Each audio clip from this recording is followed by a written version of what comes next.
예배 시간이 됐습니다. 다 같이 묵상 기도드림으로 수요일 예배 시작하겠습니다.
하나님 아버지, 세상의 많은 사람 가운데서 특별히 저희들을 구별하여 주셔서 하나님의 백성 삼아주시고 세상 살면서 모든 근심 염려 주님께 맡길 수 있도록 은혜 베풀어 주시고 참으로 썩을 것 멸망할 것 가운데서 참 썩지 아니할 것 영생을 바라보면서 구원을 향해 살 수 있는 은혜 베풀어 주셨으니 진실로 감사드립니다.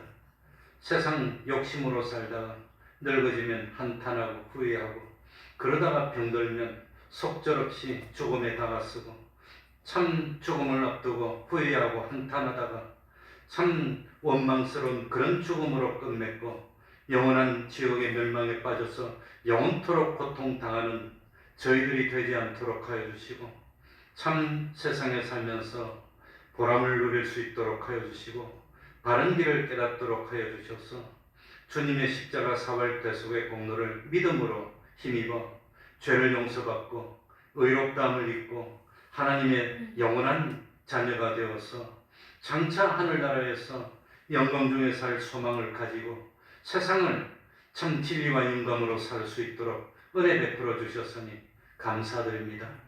이미 저희들은 믿음으로 구원받았습니다. 영생을 보장받았습니다. 하늘나라를 바라보면서 살 수 있는 저희들이 됐습니다. 하나님 아버지, 그런데 세상은 점점 어두워지고 있습니다. 너무나도 악해지고 있고 어디 한 구석에 믿을 데가 없는 세상들입니다. 주님이 오실 때가 되면 점점 더 악해지고 아이들이 왕노릇 할 것이라고 하셨는데 정말 아이들이 더 악해지고 왕노릇하고 자기 마음대로 하며 죄를 범해도 죄책감을 느끼지 못하는 그런 어두운 세상이 됐습니다. 하나님 아버지, 앞으로 세상이 어떻게 될지, 우리 대한민국이 어떻게 될지 알 수가 없습니다. 너무나 이기적인 세상입니다. 하나님 아버지, 주님이 다시 오실 때가 가까워지고 있습니까? 어쨌든지 깨어서 기름 준비하는 삶을 살게 하여 주옵소서. 다른 사람이 멸망길로 간다고 하여서 나도 같이 멸망길을 가지 않도록 돌이키도록 참 슬기로운 삶을 사는 저희들이 되게 하여 주옵소서. 그리하여서 참 구원의 길이 있다는 것을 세상에 보이는 진실로 주님의 말씀과 같이 빛과 소금된 사명 감당하는 저희들 될 수 있도록 은혜 베풀어 주옵소서. 하나님 아버지, 치료하는 광선 발하여 주셔서 육신이 연약한 종들 하나님 아버지 강건케 하여 주시고 참 하나님 앞에 가서는 그 순간까지 모세처럼 기력이 세하지 않고 하나님에게 귀히 쓰임 받을 수 있는 저희들이 되게 하여 주옵소서.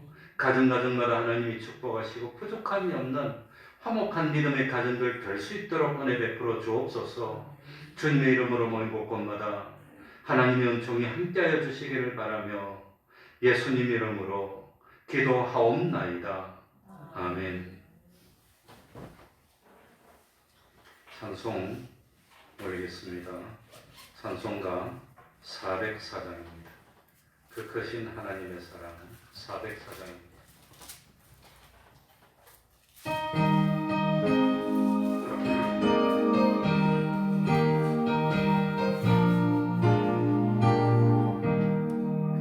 그 크신 하나님의 사랑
327장 한 장 더 하겠습니다. 327장입니다. 죄짐을 지고서 권하거든.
이 시간 예배를 위해서 통성으로 기도드리겠습니다.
하나님의 말씀 신약 성경입니다.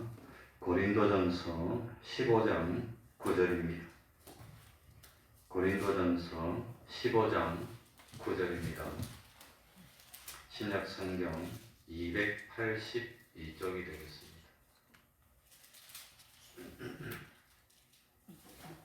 우리 임미정 집사님 모체는 고비를 잘 넘겼고 이제는 좀 안정을 찾았다고 합니다. 완전히 안심할 단계는 아니라도 그래도 많이 좋아지고 있다고 합니다. 9절입니다. 나는 사도 중에 지극히 작은 자라. 내가 하나님의 교회를 핍박하였으므로 사도라 칭함을 받기에 감당치 못할 자로라. 그러나 나의 나된 것은 하나님의 은혜로 된 것이니 내게 주신 그의 은혜가 헛되지 아니하여 내가 모든 사도보다 더 많이 수고하였으나 내가 아니요 오직 나와 함께 하신 하나님의 은혜로라. 그러므로 내나 저희나 이같이 전파하며 너희도 이같이 믿었느니라. 아멘.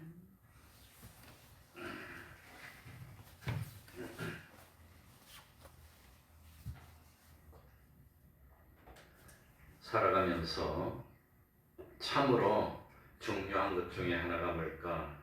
사람을 만나는 일이 중요한 일일 겁니다. 참 사람을 만난다는 것은 얼마나 중요한지 모릅니다. 내가 누구를 만나느냐에 따라서 나의 인생이 달라질 수 있고 나의 삶이 완전히 바뀔 수가 있습니다. 그래서 만나면은 정말로 좋은 만남, 잘된 만남도 있지만 만나지 말았어야 하는 그런 만남도 있습니다. 사람을 한번 참 잘못 만나면 그 잘못 만난 그 만남 때문에 평생을 참 삐뚤어지게 살고 고통을 당하고 인생을 망칠 수도 있습니다. 사람을 한번 잘 만나면 평생 참 그것 때문에 바로 설 수도 있고 인생이 참 바른 길로 가고 보람을 느낄 수도 있는 그만큼 누구를 만나느냐 하는 것은 중요한 일입니다. 오늘도 제가 낮에 12시 한 35분, 40분쯤 돼서 참 집에 가려고 주차장으로 내려가는데 중학생으로 보이는 이 학생이 한 5명이 들어오더라고요. 떡 들어. 얼마 전에도 그 중에 몇몇은 본 것 같아요. 그래가지고 떡 들어오길래 여기 왜로 왔냐 그러니까 뭐 어쩌고 하면서 시비를 하더라고. 그래서 핸드폰을 딱 꺼내서 동영상을 찍으려고 딱 그랬더니 초상권 침해하지 말래. 그 애들이 먼저 번에 여기 와서 요 안에 이 구석지에 똘똘 모여 앉아서 이 학생들이 담배 피고 침 뱉고 그랬던 아이들이. 그래서 참 안타깝기도 하고 똑똑하기도 하고 왜 일찍 왔냐 그랬더니 오늘 시험 쳤대. 시험지를 들고 있더라고. 근데 다들 사복을 입고 있어요. 그래가지고 참 내 앞에서 담배를 안 피고 나가길래 동영상 촬영을 안 했는데 그래서 내가 나중에 와서 초상권 침해에 관한 법률을 쭉 읽어봤습니다. 쭉 읽어봤는데 초상권 침해가 남의 벗은몸을 촬영하고 그런 게 아니라 본인이 원하지 않는데 얼굴을 식별할 수 있도록 촬영하면은 초상권 침해가 된답니다. 그래가지고 그걸 갖다가 참 그 초상권을 침해해서 촬영한 것 자체로는 죄가 안 된답니다. 그걸 영리 목적으로 사용한다든지 유명인일 경우 그러면 그건 초상권 침해가 되고 그 다음에 참 명예를 해칠 목적으로 어떤 SNS라든지 올리면 명예훼손이 되면 그건 이제 형사범이 되고 이 초상권 침해한 것만으로는 형사가 안 된답니다. 그래서 민사소송을 해야 되는데 그것 때문에 자기가 무슨 손해본 게 있어야 소송을 하는데 단지 찍었는데 손해본 게 없으면 그건 민사소송도 못하는 것이고 그리고 꼼꼼하게 읽어보고 판례를 다 봤더니 공공의 유익을 위해서 국가기관에 제출하기 위해서 찍은 것은 초상권 침해가 안 된대요. 그래서 그걸 내 아들이 잘 모르려고 그래가지고 남의 건물에 마음대로 들어놓고 그래서 담배 피우고 큰 소리 탱탱 치니까 야 이거 참 세상이 이렇게 됐구나 그런 생각이 들었습니다. 아무튼 우리는 살아가면서 참 잘 만나야 됩니다. 그런데 차라리 저 사람들이 친해지지 말았으면, 그러니 사람이 태어나서 좋은 친구를 만나고 좋은 선생님을 만나고 좋은 이웃들을 만나고 또 좋은 목사를 만나고 좋은 교우를 만난다는 게 이게 얼마나 중요한 일이겠습니까? 그러니까 참 그 괜찮은 사람 하나 만나면 삐뚤어진 길을 가다가 평생을 바로 설 수도 있고 참 바른 인생을 살 수도 있고 보람되게 살 수도 있습니다. 그래서 역사적으로는 보면은 참 이상적인 만남 중에 하나가 소크라테스와 플라톤의 만남이라고 합니다. 원래 플라톤은 정치가가 되는 게 꿈이었는데 어느 날 참 천재 철학자인 소크라테스를 만납니다. 그래가지고 소크라테스하고 이야기하다가 인생의 목적이 바뀌어서 정치가 안 되고 철학가가 나와서 참 뭐 2000년 가까이 지나도 뭐 몇백 년이 지나도 여력이 남을 만한 그런 위대한 철학자가 됐다고 하는 겁니다. 그런데 참 그런 뭐 소크라테스가 플라톤을 만나봐야 결국은 지옥이고 멸망이지 멸망을 벗어나지 못합니다. 그러니까 우리 예수 믿는 사람은 평생에 태어나서 하나님을 바로 만나는 것, 그것보다 중요한 거 없다는 겁니다. 우리 예수 그리스도를 바로 만나는 것, 그것보다도 중요한 게 없다고 하는 겁니다. 그런데 참 주님을 만나서 삶이 변화되고 낭만한 사람이 소망을 가지게 되고 이런 것이 얼마나 중요합니까? 그럼 참 주님을 만나서 변화된 사람 가운데 대한민국에서 대표적인 사람이 김익두라고 하는 사람입니다. 이 김익두는 참 평양에서 유명한 깡패고 양아치였는데 그런데 참 예수를 믿어서 참 목사가 되어서 그야말로 참 혁혁한 그런 참 업적을 남기고 마지막에 새벽 기도를 인도하다가 공산당에 찔려서 승리로 끝을 마치고 이 김익도 목사님의 아들 손자가 지금 분당의 만납교회 목사입니다.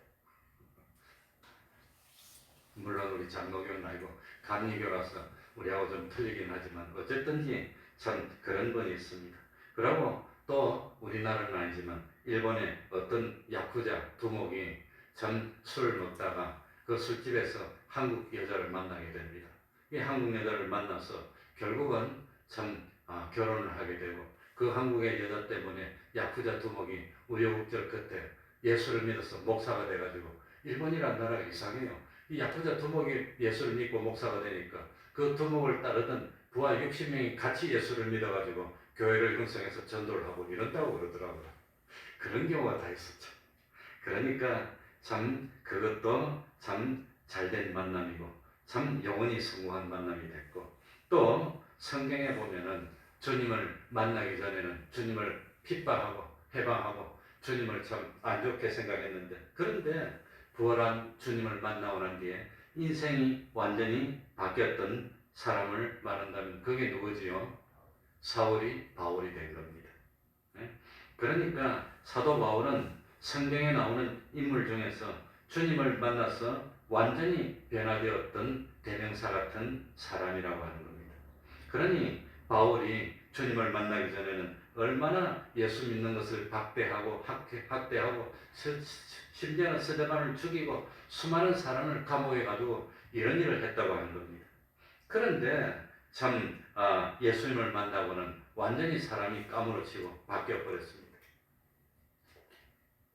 그래서 예수님을 만나기 전에는 예수님을 믿는 사람을 죽이고 학대하던 사람인데 예수님을 만나고 난 뒤에는 완전히 변화되어서 주님을 전파하는데 평생을 다 바치고 결혼도 안 하고 평생 당시에 전 세계인 지중해를 중심으로 해서 삥삥 돌고 마지막에는 로마까지 가서 복음을 전하다가 순교로 참 인생을 승리한 사람이 사도 바울이라고 하는 겁니다. 어떻게 하면은 예수님 믿는 사람을 죽이고 핍박하다가 자기가 예수를 증거하던 사람이 됐을까요? 거짓말로 그렇게 할 수가 있을까요? 그러다가 주님을 위해서 생명을 내어놓는 그런 일을 할 수 있을까요? 정말 주님을 만났다는 겁니다. 그만큼 주님을 바로 만나는 것. 이게 얼마나 중요하고 얼마나 귀한 일입니까? 그러니까 사도 바울이 변화되었던 것처럼 김익도 목사님이 변화되었던 것처럼 정말 주님을 만나고 난 뒤에 인생길이 확 바뀌었습니까? 정말 주님을 만나고 난 뒤에 가치관이 바뀌었습니까? 생각이 바뀌었습니까? 행동이 바뀌었습니까? 인생 자체가 바뀌었습니까? 그러니 참 정말 주님을 만나기 전에는 세상이 전부 다입니다. 세상의 부귀영화를 누려야 됩니다. 어쨌든지 세상에서 잘 살아야 되는데 주님을 만나고 난 뒤에는 세상은 상관없어. 하늘나라만 중요해. 하늘나라 가기 위해서 무슨 희생이라도 괜찮아. 이제는 하나님을 위해서. 그래서 저도 정말 어린 나이에 참 모태신앙이니까 어머니 뱃속에서부터 강제로 교회를 다니다가 초등학교 한 5학년쯤 돼서 철이 드니까 그때 신앙이 생기기 시작했고 하나님에 대해서 구체적으로 생각하다가 초등학교 한 5학년 때가 6학년 때가 정말로 하나님이 있다면 어린 나이지만 하나님께 인생을 바치는 게 올바른 것이지 하나님이 없다면 모르지만 그렇게 생각하고 목사가 되려고 결심을 했는데 진짜로 목사가 됐습니다. 난 뭐 거짓말 안 하고 그래가지고 초등학교 5, 6학년 때 목사가 되려고 결심했는데 평생 예수를 믿었고 정말로 목사가 됐는데 아마 아직도 끝이 안 났으니까 잘 모르긴 하지만 아무튼 주님을 만나고 인생의 목표가 바뀌어야 됩니다. 행동이 달라져야 됩니다. 그래서 오늘 읽은 성경에 보면은 바울이 변화를 겪은 후에 참 주님을 만나고 어떻게 사람이 바뀌었나, 어떻게 바뀌었나는 것이 나오고 있습니다. 오늘 1절 안 했지만 8절에 보면은 맨 나중에 만삭되지 못하여 난 자 같은 이라는 표현이 나옵니다. 그러니까 주님을 만나기 전에는 사도 바울이 자기 잘난 줄 알았습니다. 얼마나 잘났습니까? 얼마나 잘났으면 앞장서서 예수 믿는 사람을 잡아가지고 오기 가두고 핍박하고 죽이고 앞장서고 이렇게 혈기왕성한 아마도 20대 중후반의 청년이었습니다. 사울이. 그런데 주님을 만나고 난 뒤에는 그렇게 잘났던 자기가 뭐라고 합니까? 뭐라고 여기 8절을 보니까 예수님을 만나긴 만났는데 언제 만났다고 나오죠? 8절 보시면 맨 언제? 맨 나중에 만났다. 맨 나중에. 그러니까 참 베드로도 부활한 주님을 만났고 사도 요한도 주님을 만났고 야고보도 주님을 만났고 안드레도 12제자도 저 두 여인도 예수님의 참 이름 없는 두 제자도 다 주님을 만났고 마지막에는 500여 형제도 부활하신 주님을 다 만났는데 그런데 사도 바울은 다른 사람들이 예수님 승천하기 전에 부활한 주님을 다 만났는데 바울은 언제 만났습니까? 제일 꼬레비로 제일 마지막으로. 그러니까 예수님 부활하신 예수님을 만난 사람 중에서 최고 마지막에 주님 만난 사람이 누구냐? 바울입니다. 바울은 그 12제자들이 다 흩어지고 난 뒤에 바울은 다메섹으로 가다가 거기서 주님 잠깐 만나서 거기 전부 다였고 그런 제일 마지막에 만났다고 하는 겁니다. 그러니까 이 사도 바울은 참 주님으로부터 사도로 불림을 받긴 받았는데 사도 중에서는 1등이란 말입니까? 꼴찌란 말입니까? 꼴찌로 만났어. 꼴찌야. 난 꼴찌야. 꼴찌로 만났는데 그러면서 한 말이 만삭되지 못하여 난 자 같은 내게도 자기는 만삭되어 나지 못한 자라는 겁니다. 그래서 예수님 당시에 만삭되지 못하여 난 자가 무슨 뜻인가? 원래 참 이 만삭되지 못하여 난 자 같은 내게도라는 이 원어의 의미는 혐오스러운 나뭇가지라는 뜻입니다. 혐오스러운 나뭇가지. 나뭇가지가 많은데 전부 다 영양을 받아서 쭉쭉 뻗어서 이파리가 나고 열매가 맺고 튼실튼실한 가지가 돼야 되는데 그런데 이 나뭇가지 중에서 잘못돼가지고 바람을 맞았는데 반쯤 부러졌어. 그래가지고 휘청해서 탁 쓰러져 있어. 완전히 떨어진 것도 아니야. 이 반쯤 쓰러져가지고 말라가지고 비틀어지고 있고 잎사귀가 마르고 있는 그런 보기 흉한 나뭇가지라는 그런 의미랍니다. 그게 만삭되지 못하여 난 자가. 그러니까 그 많은 나뭇가지 중에 제일 볼품없는 게 찍어내야 되는데 찍어내기도 그렇고 안 찍어내기도 그렇고 참 그냥 아슬아슬한 그런 게 참 만삭되지 못했다는 그런 의미라고 하는 겁니다. 그러니 우리 손자들이도 만삭되지 못해서 났는데 요즘 얼마나 과학이 발달했든지 만삭되지 못하고 폐도 다 자르지 못하고 소화기관도 다 자르지 못하고 그래가지고 일찍 태어났는데 인큐베이터에 요구만 거 들어있는데 눈 뜨고 못 보여서 그냥 온통 뭘 이래가지고 그냥 뭐 얼마나 했는데 그래도 안 죽고 살아나더니 요즘은 또 팔팔거리고 그냥 건강해서 이래 또 그냥 그리고 잘못하면 이 눈에 눈이 잘못돼서 어린애들은 돋보기 이런 거 끼고 다니는 애 있어요. 요만한 애가 그 인큐베이터 속에서 산소를 넣어 마시면 눈이 이상해서 그런답니다.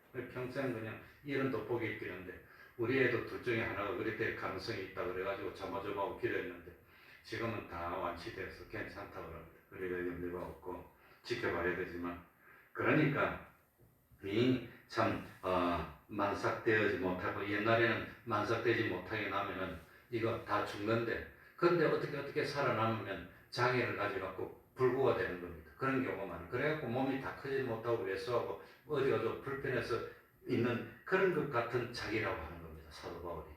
사도는 사도지만 그러니까 다른 참 사도들은 복음을 전하는데 뭐라고 전합니까? 내가 하루는 참 물고기를 잡고 있는데 예수님이 나한테 직접 오시더니 너희들에게 고기가 있느냐고 물어봤어. 그래 우리가 없습니다 했더니 예수님이 그러면 깊은 데로 그물을 던져봐. 예수님이 그래가지고 던지기 싫었지만 주님의 말씀에 대해서 실제로 깊은 데로 그물을 던졌더니 그물이 안 올라와.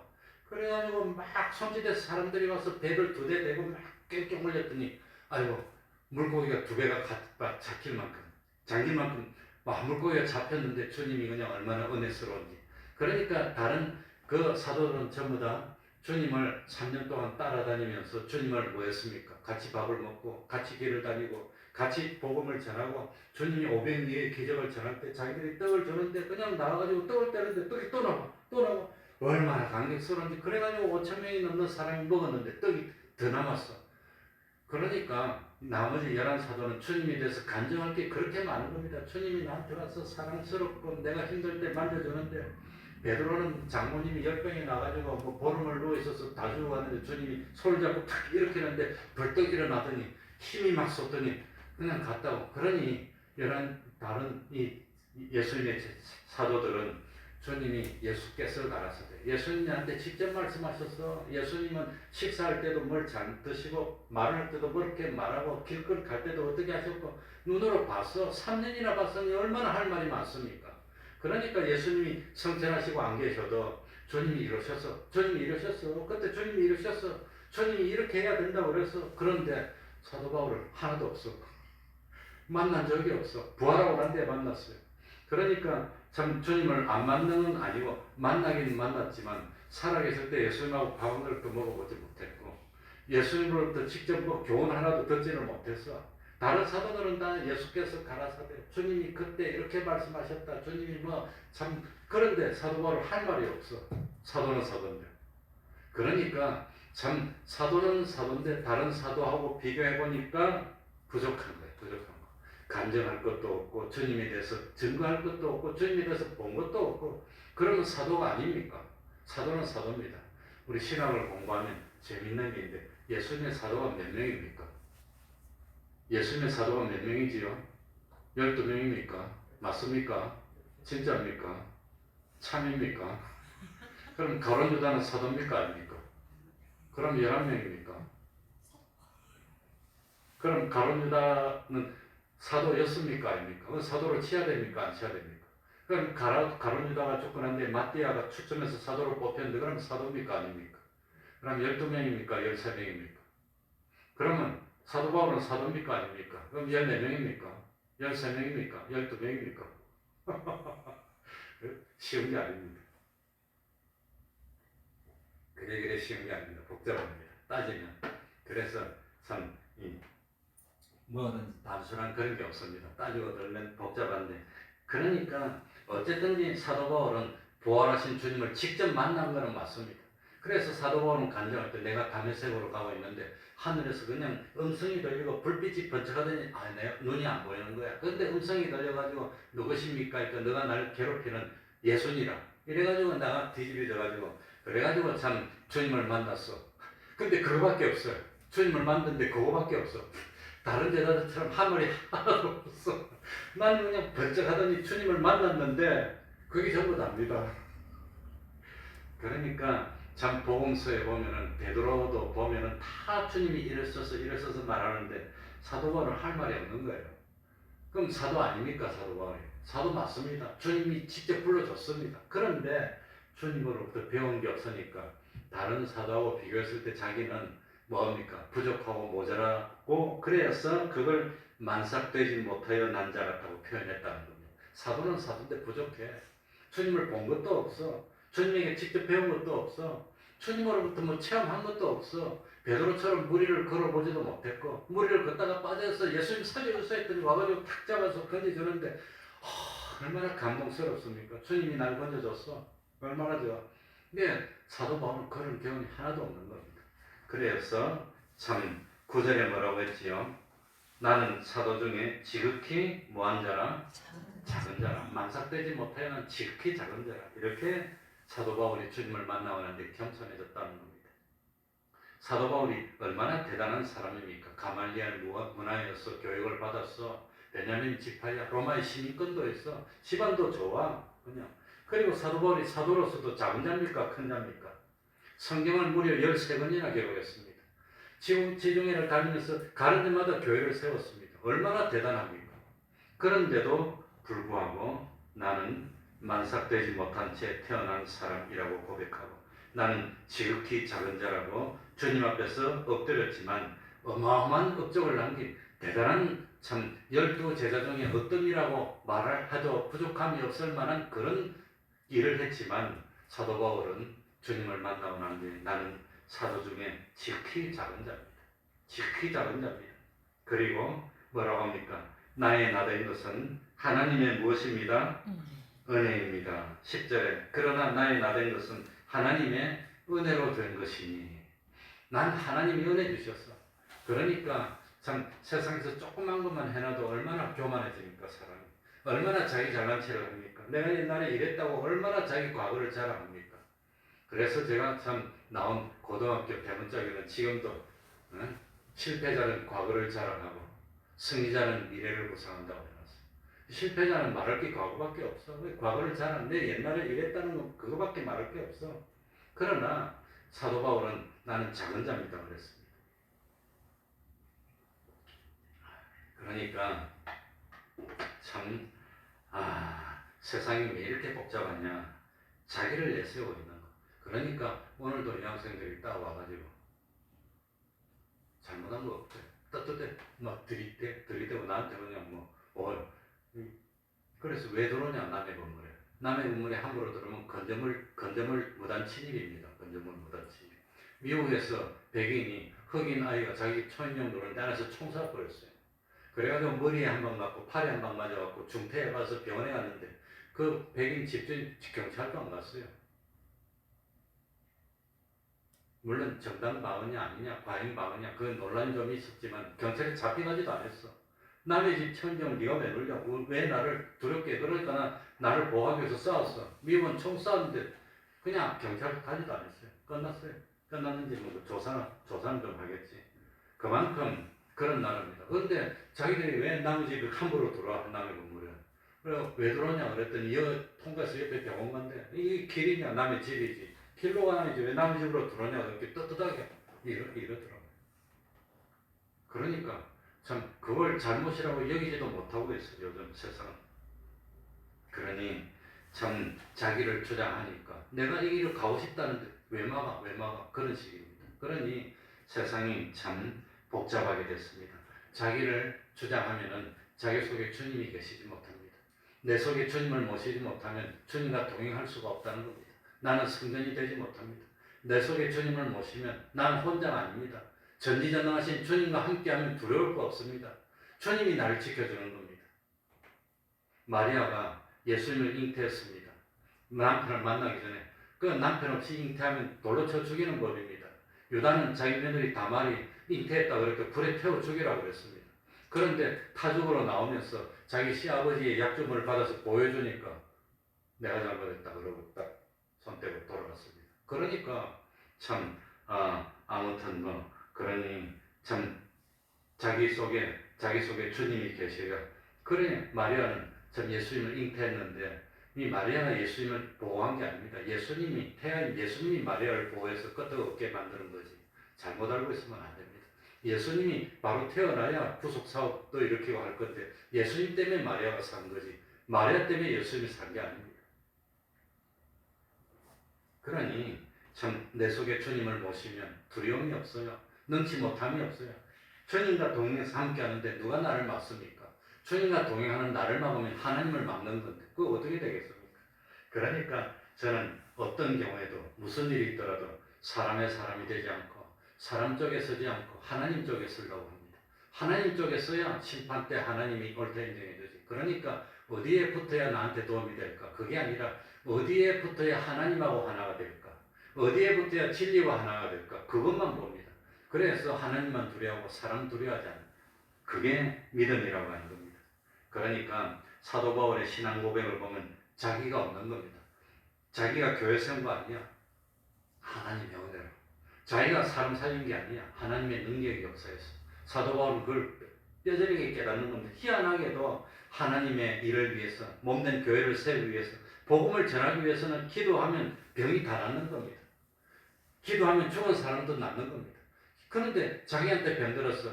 자기가 자기한테 안수했는데 어떻게 했는지 자기를 위해서 기도했더니 자기 병이 안 나. 그러니까 나는 아무것도 아니야. 내가 능력이 있는 줄 알았는데 능력이 나에게 있는 것이 아니라 누구에게 능력이 있습니다? 하나님께 능력이 있습니다. 나한테 능력이 있는 게 아니었습니다. 그걸 깨닫게 했어. 그래서 사도 바울이 병을 고쳐달라고 그렇게 기도했는데 하나님이 왜 안 고쳐줬습니까? 너무 뭐하지 않도록? 자고하지 않도록 스스로 높여서 교만해지지 않도록 너 아무것도 아니야. 너 잘난 줄 아니? 너 잘난 거 아니야. 그래서 사도 바울은 그걸 깨닫고 그렇게 어마어마한 일을 했지만 절대 자기를 내세우지 않고 나는 무익한 종입니다. 나는 무익한 종입니다.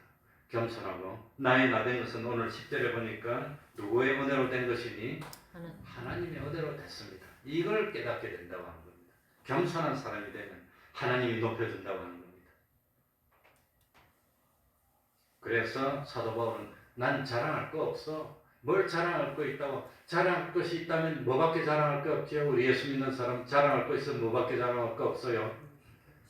예? 예수 그리스도의 뭐? 십자가 외에는 자랑할 것이 없어. 그런데 뭐 자동차가 좋다고 자랑하고 뭐 옷이 좋다고 자랑하고 뭐 자랑할 게 뭐 있습니까? 그까짓 거. 예?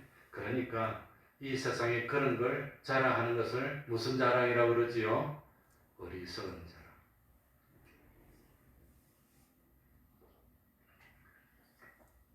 그래서 사도 바울은 나의 무엇을 자랑한다 그럽니까? 연약함을 자랑하는 겁니다. 난 이리 부족한 사람입니다. 난 이렇게 만삭되지 못해서 남자 같은 사람입니다. 난 사도 중에서 지극히 작은 자입니다. 그러니까 하나님이 좋아서 정말 그 입에 벌린 말이 아니라 정말로 그리 여기니까 하나님이 좋아서 능력을 함께 해주고 사도 바울이 능력으로 함께 해주고 그래서 사도 바울이 참 큰 일을 많이 했습니다. 그리고 31절 한번 보시기 바랍니다. 31절에 사도 바울이 뭐라고 고백합니까? 형제들아 내가 그리스도 예수 우리 주 안에서 가진 바 너희에게 대한 나의 자랑을 두고 단언하노니 나는 날마다 뭐하노라? 날마다 죽노라. 날마다 죽노라. 날마다 죽노라가 무슨 뜻일까요? 날마다 죽노라. 한 사람은 이런 식으로 말합니다. 사도 바울을 죽이려고 따라다녔던 사람이 40명이나 됐습니다. 그래서 사도행전을 읽어보면 사도 바울이 방해하는 사람을 만나서 핍박을 받다가 피해서 이렇게 가고 배를 타고 가다가 육지로 오다가 어디서 만나자 자기를 죽이려는 사람들이 40명이나 따라다니니까 얼마나 위험합니까? 그러니까 날마다 죽을 고비를 넘기면서 사노라. 그런 의미도 있지만 그것보다는 날마다 죽는다는 것은 예수님을 위해서 나의 모든 영광과 욕심을 죽이며 산다는 뜻입니다. 예수님을 위해서 자기의 옛사람을 죽이고 산다는 겁니다. 나도 세상에서 대접받고 싶은데 나도 세상에서 좀 잘되고 싶은데 나도 세상에서 좀 뽐내고 싶은데 하는 그런 욕구를 다 뭐한단 말입니까? 다 죽이는 겁니다. 옛사람을 죽이는 겁니다. 욕심을 죽이는 겁니다. 날마다 자기와 쳐서 싸워서 자기 자신을 완전히 없애고 자기 속에 그리스도가 영광스럽게 되도록 그렇게 산다는 것이 날마다 죽노라. 날마다 주님을 위해서 자기의 욕심을 죽이고 자기 세상에서 뭐 되고 싶은 걸 죽이고 세상에서 참 높아지고 싶은 그런 욕심도 다 죽이고 날마다 자기를 다쳐서 복종시켜서 난 없습니다. 난 벌써 죽었어야 되는데 주님이 살려주셔서 살고 있을 뿐입니다. 오늘날 내가 사는 것은 내가 사는 거 아니지 않냐? 내 속에 누가 삽니다? 그리스도께서 주님이 살고 있어요. 주님이 주장하니까 주님이 살라고 하니까 사는 것도 주님의 뜻이고 죽는 것도 주님의 뜻이고 죽는 것도 욕심이야. 뭐 때문에 죽어? 힘들어도 살면서 소금이 되고 빛이 되고 해야지. 왜 죽어 죽기는? 그러니까 사도 바울은 죽는 것도 욕심이라. 나는 차라리 몸을 떠나서 주님과 함께 있고 싶지만 그것도 욕심이야. 그래서 함부로 죽을 수도 없어. 그래서 참 나는 날마다 자기 자신을 싸워서 죽입니다. 어느 알코올 중독자가 술 취한 사람, 보통 이 술에 알코올이 인백이게 되면 최소한 보름은 지나야 된답니다. 이 알코올 기운이 내 속에 들어가가지고 이 알코올 기운이 좀 떨어지면 내가 그냥 알코올 들으라고 막 발버둥을 치면 술이 막 땡기는 겁니다. 그러니까 최소한 보름은 버텨야 알코올 기운이 다 빠지고 그때부터 싸우는 겁니다. 그런데 이 사람이 참 회개하고 은혜를 받고 선을 끊고 신앙생활을 하는데, 그런데 다른 때는 다 괜찮은데 이 옆에서 술 먹는 사람들이랑 한잔 해가지고 술 냄새가 살 풍기면 미친답니다. 먹고 싶어서 미친대. 난 뭐 먹고 싶어서 미치는 걸 경험해보지 못해서 잘 모르겠어요. 원래 술을 못 먹으니까. 그래서 술이 먹고 싶어서 미칠 것 같으면 못 참으니까 빨리 가게 가서 우유 사가지고 뭐 우유에 설탕을 좀 타든지 해가지고 배가 터지도록 우유를 마신대요. 그렇게 하면 좀 나으니까 배부르면 안 해. 그래도 뭐 술 땡기겠지만 아무튼 그러니까 그렇게 해서라도 이 자기 욕구를 이기려고 노력해서 자기와 싸워서 이겨야 끊는 겁니다. 그러니까 날마다 죽는다는 것은 그런 욕구, 이 세상에 그런 욕구, 술 먹고 싶은 욕구, 뭐 욕구, 사람이 먹고 싶은 욕구도 얼마나 심합니까? 먹고 싶은 욕구, 먹어야 되는데 나도 그냥 먹고 이것도 먹고 싶고 저것도 먹고 싶고, 요즘 또 피자도 먹고 싶더라고. 그거 먹으면 살찌는데 또. 그래서 저는 피자 같은 거 먹으면 또 뭡니까? 이 콜레스테롤이 많고 혈관이 막힐까봐 양파 같은 거 요만큼 한 번씩 먹고 생강도 먹고 그거 먹어야 또 녹이니까 또. 아무튼 이 살을 빼는 것도 먹고 싶은 욕망을 이기고 자기를 쳐서 복종시키는 것도 얼마나 힘든지. 그래서 김익도 목사님이 목사가 되고 난 뒤에 어느 날 부흥회를 가려고 기차를 탔답니다. 이 기차를 타고 딱 가는데 어떤 노인이 딱 타더니 일부러 김익도 목사 옆에 딱 앉더랍니다. 그러더니 김익도 목사 쪽을 보고 담배를 피워서 여기를 푹푹 이렇게 품더랍니다. 화가 났지만 참았답니다. 담배를 한 대 다 피더니 또 그래서 또 푹푹 하더랍니다. 참았답니다. 세 번째 또 푹푹 이러더랍니다. 화가 나가지고 탁 했더니 담배가 탁 떨어지더랍니다. 그러니까 그 노인이 싹 웃으면서 그러면 그렇지 김익도와 깡패가 별 수 있나 그러더랍니다. 깜짝 놀래가지고 김익도 목사님이 죄송하다고 사과를 해도 그러면 그렇지 깡패와 김익도와 금익도지 그러면서 그만하면 됐어 그러더랍니다. 나를 어떻게 아느냐 그러니까 내가 언제 평양에서 당신한테 잡혀갖고 맞아서 죽을 뻔하다 산 사람이라고 그러더랍니다. 그런데 소문에 들어보니까 당신 같은 깡패가 목사가 됐다 해서 진짜 목사가 됐나 안 됐나 보고 싶었는데 오늘 만나서 시험해봤는데 역시 김익도는 김익도인데 고만하면 됐다 그러더래요. 그러니까 자기를 죽이는 게 한 번이 안 되는 겁니다. 참고 참았는데 워낙 힘도 세고 하니까 툭 치니까 사람이 팍 잡아져. 그러니까 또 쳐서 죽이고 자기를 또 쳐서 죽이고 또 쳐서 죽이고 또 쳐서. 그래서 경건은 한 번만에 됩니까? 연습해야 됩니까? 경건을 뭐하라?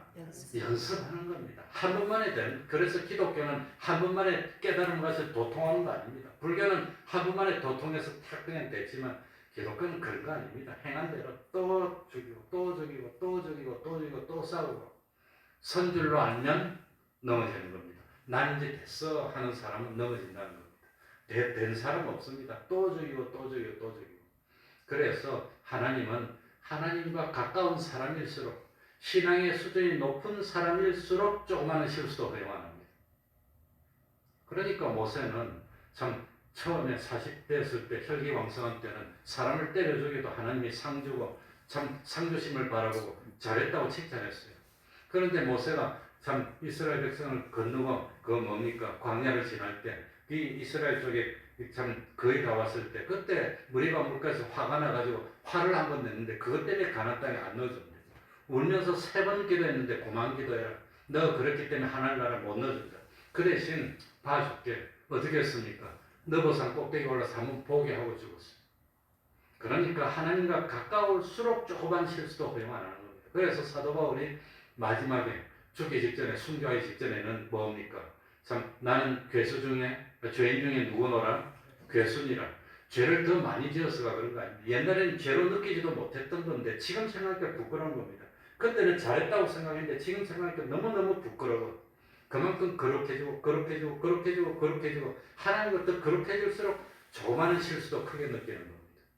그래서 잘 모를 때는 죄를 짓고도 뭐 그만하면 잘했어 그러지만 신앙생활은 30년 되고 50년이 되면 자그마한 거 하나까지도 그것도 참 부끄럽고 힘들고 못 견디고 그렇게 거룩해지는 겁니다. 그렇게 해질수록 조그마한 것이 더 크게 느껴지는 겁니다. 그게 신앙이라고 하는 겁니다. 그래서 기독교에서 성화되는 것은 불교나 다른 데처럼 한 번에 되는 게 아닙니다. 차근차근 하나씩 작은 것부터 하는 겁니다. 그래서 경건을 연습하라고 하는 겁니다. 그리고 마지막으로 참 우리에게 뭐라고 분명하나 19절 보시기 바랍니다. 뭐라고 했지요? 만일 그리스도 안에서 우리의 바라는 것이 다만 이생뿐이면 모든 사람 가운데 우리가 더욱 뭐한 자리라? 정말 예수 믿는 우리가 세상 것 가지고 가치를 따지고 그 세상 것만 바라본다면 더욱 무슨 사람이 돼요? 불쌍한 사람이 돼요. 그러니까 하나님이 정말로 가치 있게 여기는 것은 이 세상 것 보이는 것이 아니라고 하는 겁니다. 그거 가지고 판단하지 말라는 겁니다. 물론 하나님이 복을 주면 세상 것으로도 복을 주고 하지만 세상 것으로 최고로 복을 받았던 솔로몬 같은 사람은 결국은 하나님 앞에 얼마나 범죄를 했든지 예루살렘 안에서 우상을 섬겼어요. 자기 마누라들이 그 첩들이 우상을 다 섬기는 겁니다. 그만큼 타락하고 말았어. 그래가지고 결국은 나라가 쪼개지고 말았다는 겁니다. 그러니까 세상 것 많이 받아서 끝까지 성공하고 승리한 사람 별로 보지를 못했어. 성경에도 드물어요. 요셉은 총리가 되고 다니엘은 총리가 되고 난 뒤에도 끝까지 신앙을 지켰지만 그런 경우는 세상에 창세기부터 계시록까지 두 분밖에 못 봤습니다. 두 분밖에 못 봤어요. 다윗은 얼마나 죄를 지었고 얼마나 고통스럽게 살았습니까? 아버지가 아들하고 전쟁을 하는 게 얼마나 고통스럽습니까? 그래서 아버지 군인이 가서 아들을 쳐 죽였는데 자기가 살았는데 그러고 살고 싶을까? 아버지 소돔. 아들은 아버지 죽이고 왕이 되겠다고. 그게 콩가루 집안 중에 그러니 다윗은 성왕이지만 그만큼 고통을 당하는 겁니다. 아마 눈을 감는 순간까지 눈에 흙이 들어오는 그 순간까지 얼마나 고통스럽을까. 아들 하나가 다른 딸을 그 아들을 다른 아들 죽여 이 아들 다른 아들은 또 자기 아버지 죽여. 그러니 다윗이 성군이지만 하나님이 그냥 성군되게 만들지 않았습니다. 다윗이 실수를 많이 하고 여러 번 했기 때문에 그걸 죽을 때까지 그냥 되새기면서 자기 잘못을 되새기면서 그 참 죽은 아들 자기가 죽였던 아들을 생각하면서 얼마나 마음 아프면서 또 회개하고 또 회개하고 또 그랬을까. 얼마나 그랬을까. 그러니까 참 만약에 우리가 그리스도 안에서 바라고 소망하는 것이 세상뿐이었다면 우리가 얼마나 불쌍합니까? 세상에 하고 싶어도 못해, 먹고 싶어도 못해, 마음대로 놀지도 못해, 가지도 못해. 그러고 맨날 앉아서 매일 새벽 기도와 매일 성경 읽고 뭐 하나님이 볼까 하고 거짓말도 못해. 그냥 얼마나 힘듭니까?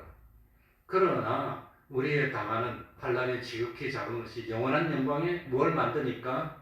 중한 것, 영원한 영광의 중한 것은 세상에서 누립니까? 하늘나라에서 누립니까? 하늘나라에서 누리는 겁니다. 그래서 우리가 바라보는 것이 세상뿐이면 더욱 불쌍한 자지만 하늘나라가 있으니까 하늘나라는 영원이고 세상은 잠깐이니까 그러니까 잠깐 동안 고생하더라도 영원히 잘 되는 것이 좋은 거니까 우리가 행복한 사람이고 성공한 사람이 되는 겁니다. 그걸 믿으면 예수 믿는 겁니다. 정말로 우리가 바라보는 것이 하늘나라입니까? 아멘. 아멘 한번 하셔요. 정말로 우리가 바라는 것이 하늘나라입니까? 아멘. 그래야 믿는 사람입니다. 세상은 잠깐입니다. 잠깐은 견딜 수 있습니다. 군대 3년인데 거꾸로 매달아놔도 시간만 가면 제대하면 그만이라고 하니까 군대 가서 뭐 해도 괜찮잖아요. 그러나 이 70년, 80년 세상에서 고생하면 안 되지만 70년, 80년 세상은 잠깐입니다. 영원히 있습니다. 영원. 천년, 만년, 억만년 단위 영원히 있는데 그 영원토록 잘 살아야 되지 않겠습니까? 그게 우리의 소망이니 얼마나 우리가 대단한 사람들입니까? 기도하겠습니다. 하나님 아버지 감사드립니다. 우리가 바라보는 것이 다만 세상뿐입니까? 그렇지 않습니다. 그렇기 때문에 세상에서는 이름이 없는 참 한 촌부에 지나지 않을지라도 남들이 알아주지 않을지라도 남들처럼 많은 돈은 가지지 못했다 할지라도 편안한 삶을 살지 못하고 여유 있는 삶을 살지 못했다 하더라도 하나님을 만나서 믿었다면 성공입니다. 세상에 아무리 대통령을 하고 장관을 하고 재벌을 하더라도 하나님을 만나지 못했다면 그건 영원한 실패입니다. 지금은 좀 나을지 모르지만 참 죽음이 다가올수록 두렵고 죽으면 그 순간부터 엄부에 떨어져서 영원토록 고통을 당해야 됩니다. 하나님 아버지, 이 세상은 저절로 생긴 것이 아니라 하나님이 창조하였음을 믿습니다. 세상은 영원히 계속되는 것이 아니라 때가 되면은 인류의 역사는 끝이 나고 주님이 오셔서 심판이 시작된다는 걸 믿습니다. 악인은 부활받아서 지옥 가기 위해 심판의 부활을 하고, 예수를 믿었던 의인들은 생명의 부활을 하여서 하나님을 얼마나 잘 믿었는지에 따라서 그리스도의 심판대에서 각자 행한 것만큼 상을 받고 영원한 하늘나라로 가게 되는 것을 믿습니다. 하나님 아버지, 우리의 생이 얼마나 남았는지 알 수가 없습니다. 하나님 아버지, 세상이 앞으로 어떻게 될지도 알 수가 없습니다. 무슨 일을 만난다 하더라도 주님이 날 사랑하는 것은 변함이 없고, 내가 하나님을 믿는 믿음도 변함이 없고, 참 믿어서 썩을 거, 욕된 거, 약한 거, 이거 참 육의 것을 심어서 썩지 아니할 것, 신령할 것, 영원한 것, 영원히 가도 변치 않는 강한 것으로 열매를 거두는 구원의 비밀을 알았으니 하나님 아버지, 이제는 후퇴하지 않고 참 영원토록 믿고 순종하여 충성하여서 참 하나님을 기쁘시게 하는 많은 열매를 거두고 영광스러운 구원을 이루어서 우리 태평동교회 권속들이 다 손에 손을 잡고 함께 하나님의 영광에 동참하여 영원히 기쁨을 누리는 저희들이 될 수 있도록 은혜 베풀어 주시옵소서. 예수님 이름으로 기도하옵나이다. 아멘. 찬송 올리겠습니다. 492장입니다. 찬송가 492장입니다.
하늘에 계신 우리 아버지여, 이름이 거룩히 여김을 받으시오며 나라의 임하옵시며 뜻이 하늘에서 이룬 것 같이 땅에서도 이루어지이다. 오늘날 우리에게 일용할 양식을 주옵시고 우리가 우리에게 죄 지은 자를 사하여 준 것 같이 우리들을 사하여 주옵시고 우리를 시험에 들게 하지 마옵시고 다만 악에서 구하옵소서. 대개 나라와 권세와 영광이 아버지께 영원히 있사옵나이다. 아멘.